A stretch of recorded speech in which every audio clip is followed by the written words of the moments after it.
La personne que j'aidais à un moment donné est venue me parler d'un problème, m'a demandé de l'aide. C'était une dame qui avait été ouvrir un compte en banque avec son fils. Son fils était mineur, il fallait que la maman soit avec, avait co-signé, tout ça avait été fait dans les règles. Mais 10 ans plus tard, le fils était allé vivre à l'étranger et il était assez difficile à contacter.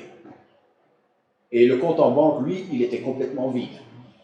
Du coup, les frais de gestion arrivaient sous forme de facture à l'adresse de la personne qui avait signé, c'est-à-dire la maman. Elle est venue me demander, elle ne savait pas quoi faire.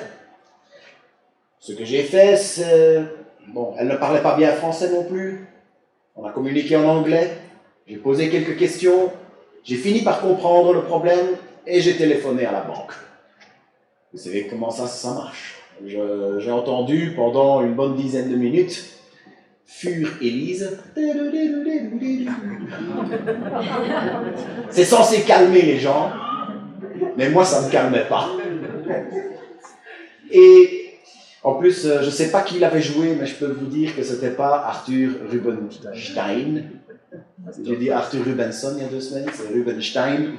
Ce n'était pas lui qui le jouait. Ça ne me calmait pas des masses. Et pour finir, j'ai quand même eu une employée en ligne. Je lui ai expliqué la situation. Et je crois qu'il y en a beaucoup qui devinent ce qu'elle m'a dit. Elle m'a dit, désolé, je ne suis pas habilité pour faire ça. Alors elle m'a remis, mais je vais essayer de vous mettre en contact avec ma chef. Elle m'a remis sur Beethoven. Ça m'a permis de me calmer. Oui. Enfin, j'ai eu la chef en ligne. Et j'ai expliqué la situation, encore une fois. Et puis là, il y a eu le happy end. L'histoire s'est bien terminée. Elle m'a dit, bon, je vais annuler le compte, expliquer juste à madame qu'elle va recevoir un courrier auquel elle ne devra pas réagir, ça se fait automatiquement, mais on peut arrêter ça dès ici. On ne peut pas, si on veut faire quelque chose, il faut trouver la personne qui est habilitée à le faire. Il faut trouver la personne qui a l'autorité de le faire. Avec la première personne que j'ai eue en ligne, j'aurais pu être aussi désagréable que je voulais. J'aurais pu faire toutes les menaces que je voulais. Elle n'allait rien pouvoir faire. Elle n'était pas habilitée. Si ça se trouve, elle n'avait même pas le bouton. Elle n'avait même pas de bouton sur son écran pour dire fermer le compte. Aujourd'hui, parce qu'elle n'avait pas l'autorité pour le faire. Et aujourd'hui, je vais parler d'une autorité, mais l'autorité de Christ. Nous allons lire ensemble un passage dans Marc 2, 1 à 12. Alors, petite information en passant, avant de nous y mettre, c'est qu'il m'arrive de mettre des passages sur l'écran, mais ce ne sont que les passages parallèles, les passages que j'utilise pour expliquer un point ou l'autre, mais le passage principal, il ne sera jamais affiché sur l'écran. Alors, il faudra malheureusement prendre vos Bibles tous les dimanches. Et nous allons prendre vos Bibles tous les dimanches, comme ça vous pouvez suivre et vous référer au passage principal pendant que j'en parle. Marc 2, c'est l'histoire du paralytique et les 4 amis. C'est une histoire assez familière. Parfois elle est devenue tellement familière qu'on oublie à quel point il est important. Alors ce que je vais vous demander de faire, c'est que pendant qu'on le lit ensemble, c'est d'essayer d'imaginer comment vous réagiriez si vous entendiez ce passage, ce récit pour la première fois. Lisons Marc, chapitre 2, les versets 1 à 12. Quelques jours après, il revint à Capernaum. On apprit qu'il était à la maison. Et il se rassembla un si grand nombre de gens qu'il n'y avait plus de place même devant la porte. Il leur disait la parole. On vient lui amener un paralytique porté par 4 hommes. Comme ils ne pouvaient pas l'amener jusqu'à lui à cause de la foule, ils découvrirent le toit en terrasse au-dessus de l'endroit où se tenait et y firent une ouverture par laquelle ils descendirent le grabat, où le paralytique était couché. Voyant leur foi, Jésus dit au paralytique, « Mon enfant, tes péchés sont pardonnés. » Il y avait là quelques scribes assis, qui tenaient ce raisonnement. Pourquoi parle-t-il ainsi? Il blasphème. Qui peut pardonner les péchés sinon un seul, Dieu? Jésus connut aussitôt par son esprit les raisonnements par qui il tenait. Il leur dit, pourquoi tenez-vous de tels raisonnements? Qu'est-ce qui est le plus facile de dire au paralytique, tes péchés sont pardonnés, ou de dire, lève-toi, prends ton grabat et marche? Eh bien, afin que vous sachiez que le Fils de l'homme a l'autorité pour pardonner les péchés sur la terre, il dit au paralytique, je te le dis, lève-toi, prends ton grabat et retourne chez toi. L'homme se leva, prit aussitôt son grabat et est sorti devant tout le monde, de sorte que, stupéfaits, tous glorifiaient Dieu en disant, nous n'avons jamais rien vu de pareil. Jusqu'à présent, et j'en ai parlé un peu la semaine passée, on a Jésus qui est présenté à travers la parole des prophètes, on a Jésus qui est aussi présenté à travers le ministère de Jean-Baptiste. Il se fait baptiser par Jean-Baptiste. Ensuite, il commence à guérir des gens dans la ville où il se trouvait, Capernaum. C'est là qu'il y a eu une guérison, par exemple, la belle-mère de Pierre. Il a aussi commencé à chasser des démons. Il a commencé aussi à aller dans les villes et les villages alentours. Et il a commencé à avoir son petit groupe de followers. Il a commencé à avoir un certain succès. Il n'était pas monétisé, mais ce n'était pas grave. Il a pu quand même avoir tout ce qu'il voulait. Il a quand même pu avoir des gens qui venaient vers lui. Et malheureusement, il y en avait tellement qu'il ne pouvait plus aller dans les villes. Il devait rester un peu à l'écart et les gens venaient vers lui. Ensuite, il revient là où tout a commencé, assez vite. À mon avis, il a essayé d'être discret, mais le bouche à oreille, c'est quelque chose, dans toutes les cultures où j'ai été, c'est quelque chose qui fonctionne très bien. Le bouche à oreille a super bien fonctionné très vite, même sans Facebook, même sans Messenger, WhatsApp et tout ce qui s'ensuit. Tout le monde était au courant et une énorme foule qui vient le voir dans la maison. Il se met à prêcher. La maison se remplit. Les gens sont entassés les uns sur les autres. J'imagine que ça devait ressembler à Primark, le premier jour des soldes. Les gens qui ne savaient pas, qui se faisaient marcher sur les pieds partout. Et il y en avait tellement qu'ils devaient se mettre devant la porte. Ça s'attroupait devant la porte de la maison aussi, peut-être devant les fenêtres, j'imagine aussi.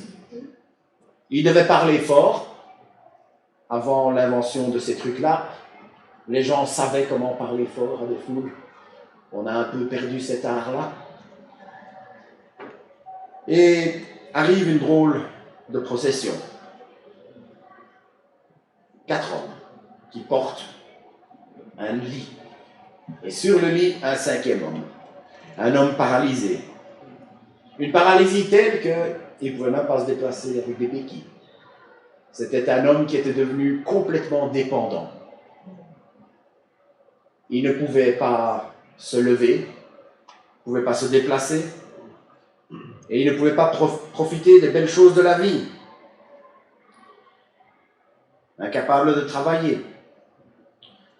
Cet homme et ses 4 amis avaient entendu parler de cet homme qui guérissait les malades, qui chassait les démons. Ils se sont dit, peut-être qu'avec lui, les choses vont s'améliorer. Alors ils ont pris les taureaux par les cornes et ils ont fait l'effort de le transporter. Je ne sais pas sur quelle distance, mais on peut imaginer qu'ils ont dû un peu souffrir à porter un homme. Ils arrivent devant la porte et ils voient cette foule qui se presse pour entendre Jésus. Et il y en a aucun qui se bouge pour les laisser entrer.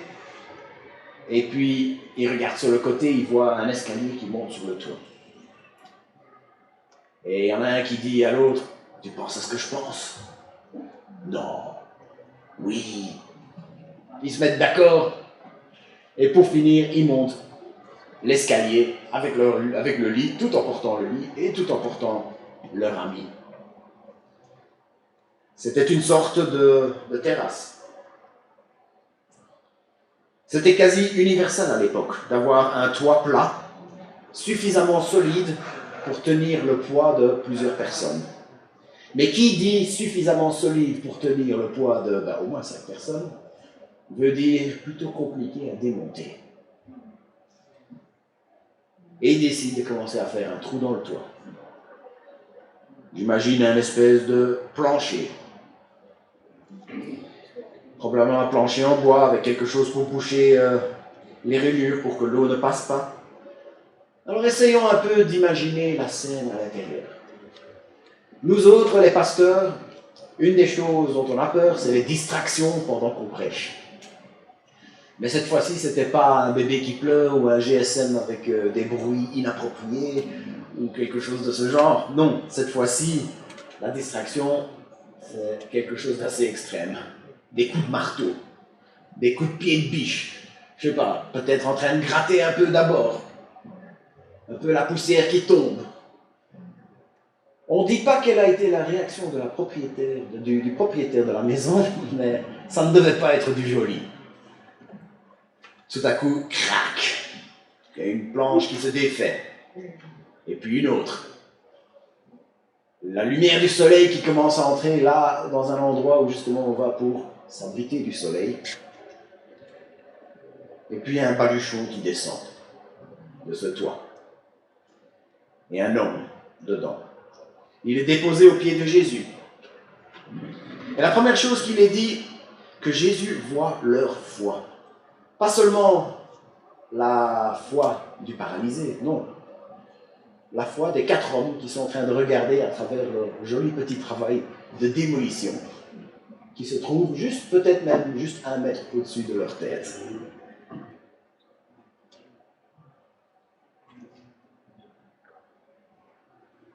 Ce que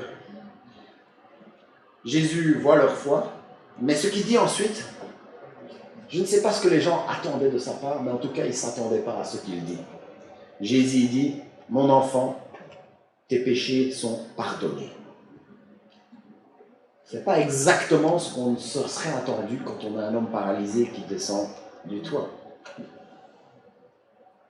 Mais c'est parce que ce que tout le monde voyait, c'était le besoin évident de l'homme qui était sur le lit. Ce que Jésus voyait, c'était la racine du problème. Pour un peu illustrer ça, je vais raconter un truc qui m'est arrivé quand j'avais 23-24 ans. J'ai souffert d'une grave crise d'asthme. J'ai fait plusieurs crises, jour après jour. J'ai été voir le médecin qui m'a dit « il faudrait qu'un pneumologue voie ça ». Le pneumologue m'a posé toutes sortes de questions médicales, m'a ausculté, m'a fait faire des tests, mais le pneumologue m'a aussi posé des questions sur mon lieu de travail, sur le lieu où je logeais. Et on a découvert, les examens médicaux ont décelé une allergie à certaines moisissures. Mais le problème était que je vivais dans un sous-sol à l'époque. Un sous-sol qui était juste fait pour stocker des trucs, mais quelqu'un avait décidé d'en faire une chambre. Il avait mis du plâtre sur les murs, donc la pièce était aérée, la pièce était chauffée, il n'y avait pas de problème de ce côté-là. Mais c'était une maison qui datait de l'entre-deux-guerres. Et à l'époque, on ne faisait pas des membranes d'étanchéité autour des fondations pour pouvoir éviter l'humidité ascensionnelle. Donc du coup, le plâtre était en train de tomber des murs et il était bourré de champignons. Le médecin m'a prescrit du sérétide et l'asthme est parti, très vite. Mais ce n'était qu'un symptôme. C'était mon besoin physique qui était évident. Le problème, c'était mon logement. Ce problème-là, je l'ai réglé en me mariant avec Anne et en m'installé dans mon premier petit appartement à Anu. Jésus savait que la paralysie n'était qu'un symptôme. Jésus savait que le problème à la base, c'était le péché. Et c'est pour ça qu'il a prononcé cette phrase qui, a priori, semble un peu bizarre. Tes péchés sont pardonnés. Le besoin physique de cet homme était évident, mais le besoin spirituel de cet homme, c'était son besoin ultime. Dieu ne nous promet pas à tous les coups de régler nos problèmes physiques ou nos problèmes matériels. La raison pour cela, c'est que nos problèmes, nos besoins physiques, nos besoins matériels ne sont pas nos besoins ultimes. Notre besoin ultime, c'est de nous débarrasser de notre péché. Et ça, Dieu nous promet de le faire à tous les coups. Vu la puissance de la croix. Dieu nous promet de le faire à tous les coups quand nous nous approchons de lui avec foi. Et c'est pour ça que c'est tellement triste quand on voit des églises ou des gens qui ont des ministères où on se focalise sur le bien-être des membres, le bien-être des chrétiens. Et on fait de belles choses. Il y a peut-être des choses à suivre. Mais ce qu'on ne fait pas, c'est s'occuper. On le fait tellement qu'on oublie de nous occuper du problème à la racine. On oublie le besoin ultime. Je peux vous rassurer, il n'y aura pas de ça ici. Quand l'humanité est tombée dans le péché, il y a eu des ramifications. Il y a eu des conséquences. Et une de ces ramifications, c'est la maladie. Jésus est venu sur la terre et certes, il est venu pour guérir les malades. Il l'a souvent fait. Mais la raison principale de sa venue était pour arracher la mauvaise herbe à la racine. Il était venu pour vaincre la mort et le péché. Et aujourd'hui, nous sommes appelés à nous approcher de lui, pas pour nous donner la santé et pour être à l'aise financièrement. Mais parfois il le fait, c'est vrai. Nous sommes appelés à nous approcher de lui pour que sa victoire sur la mort et le péché devienne notre victoire sur la mort et le péché. Je peux avoir un amen? Amen. Amen. C.S. Lewis a dit, tu n'as pas une âme, tu es une âme, tu as un corps. Alors quand j'ai lu ça, le franc n'est pas tombé tout de suite. Il a fallu que je le lise une deuxième fois. Alors on va le relire une deuxième fois. Tu n'as pas une âme, tu es une âme. Tu as un corps. La paralysie de cet homme était sur son corps, était imprimée sur son corps. Une chose qu'il avait. Le péché de cet homme, tout comme nous, était imprimé sur son âme, sur son être, quelque chose qu'il était. C'est pour ça que je dis que Jésus voyait que le péché de cet homme, c'était son vrai besoin. C'est notre vrai besoin. Entrent en scène quelques personnes. Les scribes. Les scribes, c'était les gens à l'époque. Bon, on pense aux scribes, scriptura, écrire. Donc ce qu'ils faisaient, c'est qu'ils recopiaient la Torah pour pouvoir la diffuser, pour s'assurer que les générations futures puissent en avoir. Mais ils avaient aussi le rôle de l'interpréter et de l'enseigner. C'était les gens éduqués du village, les gens très respectés. Ces scribes, ils ne l'ont pas dit tout haut, mais ce qu'ils ont dit, c'est à peu près ça. Comment ose-t-il? C'est des scribes anglais. Non, en fait, non, ils étaient bien de la région. Comment ose-t-il? Il n'y a que Dieu qui peut pardonner les péchés. Cet homme-là, ce Jésus, il venait à peine de commencer, hein, on est dans Marc 2. Il n'y a que Dieu qui peut pardonner les péchés. En disant, tes péchés sont pardonnés, il se prend pour Dieu. Faute grave, sans appel, blasphème, peine de mort, séance tenante. Il y a un commentaire très clair et très concis sur la signification de cet échange. Il y a un petit échange ici, très bref, entre les scribes et Jésus. Et j'ai trouvé un commentaire très clair et très concis sur la signification de cet échange dans un livre de Lee Strobel, Jésus l'enquête. Alors, il est tellement bien fait que je vais vous lire le commentaire dans son entièreté. Mais avant ça, je vais faire un peu de publicité. Jésus l'enquête, c'est un livre qui vaut vraiment la peine. Juste expliquer un peu l'arrière-plan. Lee Strobel, c'était un journaliste athée. Et sa femme s'est convertie et ça ne lui allait pas. Alors il a décidé de mettre ses compétences de journaliste d'investigation en place pour pouvoir prouver que Jésus c'était du vent. Et pour faire ça, il a commencé à parler à toutes sortes d'experts sur la parole de Dieu, sur l'archéologie, sur la philosophie, sur la théologie, etc. Et vous vous doutez, si je vous en parle, c'est qu'il est arrivé à la conclusion que Jésus, c'était pas du vent, que Jésus était réellement celui qu'il disait qu'il était le Fils de Dieu. Ça s'est passé dans les années 80, et le film qu'on va regarder avec les jeunes, vendredi, je vous fais déjà l'annonce. On va le regarder, et le film se passe dans les années 80. Petite note en passant, ils font un vrai effort pour montrer que ça se passe dans les années 80, avec les costumes, les décors. Et chaque fois que quelqu'un ouvre une canette, il montre bien qu'il a la petite languette en main. Et le livre, il est pas mal. Le film, il est pas mal, mais le livre nous donne beaucoup d'informations supplémentaires. Et quand on a le livre en main, on a le temps de s'arrêter et essayer de diriger un peu.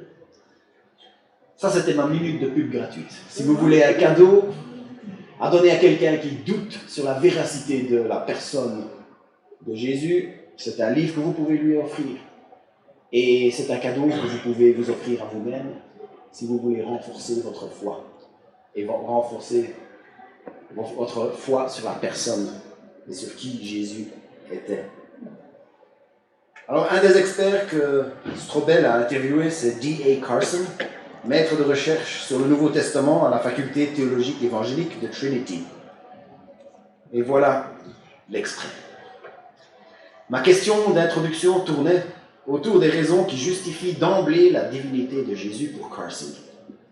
Je lui ai demandé ce qu'il avait dit ou fait qui le convainquait de sa divinité. Je n'étais pas certain de sa réaction, mais je m'attendais à ce qu'il s'apesantisse sur les actions surnaturelles de Jésus. J'avais tort. On pourrait désigner ses miracles, par exemple, dit Carson, en se laissant aller dans son fauteuil confortablement rembourré. Mais d'autres en ont fait. Ils ont donc peut-être une valeur indicative, mais pas décisive. Bien sûr, la résurrection a constitué l'ultime preuve de son identité. Mais tout ce qu'il a fait, le plus frappant à mes yeux, est qu'il pardonnait les péchés. Vraiment ?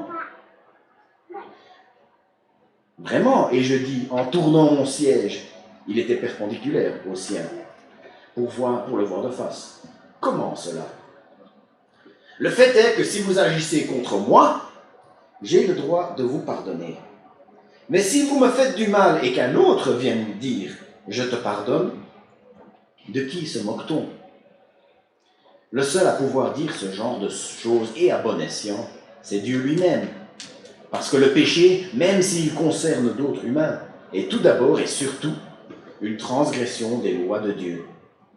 Quand David a péché en commettant un adultère, puis en organisant la mort du mari, il a fini par dire à Dieu dans le psaume 51, « Contre toi, toi seul, j'ai péché, et j'ai fait le mal à tes yeux. » Il le reconnaissait qu'au-delà du tort causé aux personnes, il avait en fin de compte péché contre Dieu, qu'il avait créé à son image, et qu'il fallait que ce Dieu lui pardonne.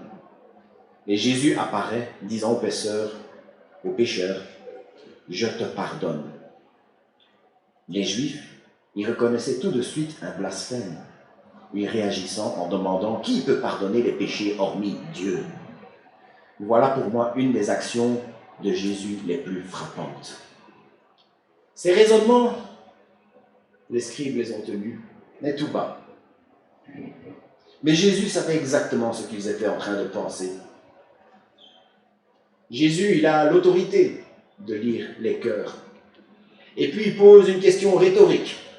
Question rhétorique, c'est une question qu'on pose, mais pas pour chercher des informations. On la pose juste parce qu'on a envie d'exprimer quelque chose. Pourquoi tenez-vous de tels raisonnements? Qu'est-ce qui est le plus facile de dire au paralytique? Tes péchés sont pardonnés, ou de dire lève-toi, prends ton grabat et marche. Un grabat, la définition d'un grabat, c'est un lit inconfortable sur lequel on souffre. On connaît mieux le mot dérivé, un grabataire. C'est quelqu'un qui souffre tellement qu'il n'est plus capable de se relever de son lit. Ensuite, Jésus en arrive au nœud de l'affaire. Et il dit ceci, c'est le point central. Eh bien, afin que vous sachiez que le Fils de l'homme a l'autorité pour pardonner les péchés sur la terre, et puis il se tourne vers le paralytique et il dit, lève-toi, prends ton grabat et rentre chez toi. Et c'est là qu'arrive le miracle. Il se lève du petit lit et le grabat, le lit, il reste par terre et il n'a plus la moindre utilité. Il le met sur son épaule. Il y avait un des commentateurs du XVIIe siècle qui disait « Quelle belle image !» Jusqu'à présent, c'était le lit qui portait l'homme. Maintenant, c'est l'homme qui porte le lit. Et j'imagine les 4 amis qui l'attendent à la sortie. Quand cet homme s'est levé, c'était pas comme quand il a essayé d'entrer. Ils ont fait du chemin, ils ont fait attention à lui, ils l'ont laissé repartir. Et j'imagine les 5 hommes qui s'en vont heureux, en laissant derrière eux une maison qu'ils ont un petit peu démolie. Peut-être qu'ils l'ont réparée. Je ne sais pas. La parole de Dieu ne me le dit pas. Là où la parole de Dieu se tait, il faudrait que je me taise aussi. Le récit se conclut en disant « Tous étaient stupéfaits et glorifiaient Dieu en disant « Nous n'avons jamais rien vu de pareil. » Sans blague. Il ne s'était encore jamais rien produit de tel dans l'histoire de l'humanité.